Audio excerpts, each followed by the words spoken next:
Okay, so Happy New Year, everybody.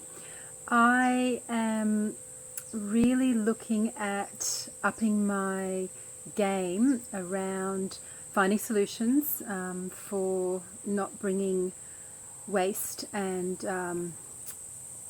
things that just need to be thrown out after a single use into my home.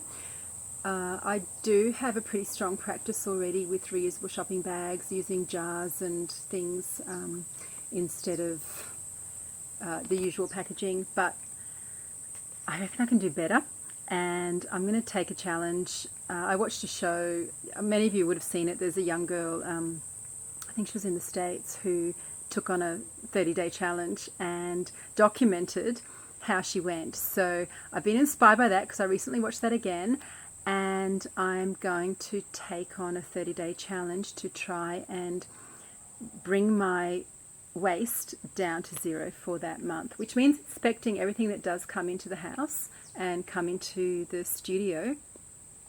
And along the way, I'm hoping to discover some really neat alternatives that I'll be able to share with you guys. So today I'm looking at what's actually in my rubbish bin, and you guys are going to get to look at that with me.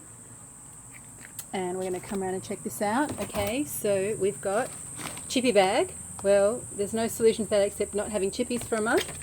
I've got a old falling apart veggie produce bag, and I'm actually really excited about throwing that away because it is past its date. And I've gotten onto the Swag, which if you haven't checked them out, please do. They're fabric bags. They're some sort of technology that really helps keep your produce fresh. That's really important to me because I do mainly eat fresh produce, and I don't want it to wilt in the fridge, especially when I get the beautiful local organic produce that farmers have worked really hard to grow. I want it to stay fresh for as long as possible.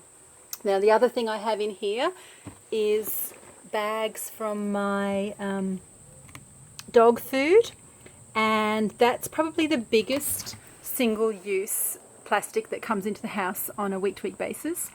So what I'm going to try and do is find a local butcher here in town who is going to be willing to take containers of mine and fill them with the dog mints each week for this month, and see if I can find one of, I think there's about 7 or 8 butchers actually in Murwillumbah. I live in a pretty meat eating area, which is interesting. And I'm hoping that this week I'm going to find a butcher who's going to take on the plastic bag free challenge. So I will keep you posted on that. And maybe what I'll do is do the bin check with you guys in about a week's time. It actually takes me probably 2 weeks to fill this little bin, and this is how big it is. So it's not very big. It's you know, like a size that you probably find in an office or something. I don't use liners, as you can see, and the way I manage that is nothing wet or organic goes into the bin. Anything organic goes into the garden. It literally just gets turfed under some bushes and tree, and because I live in a pretty wilderness kind of environment, scrub turkeys, goannas, other animals come and forage, so generally the waste won't be lying around for more than a day, which I think is really cool.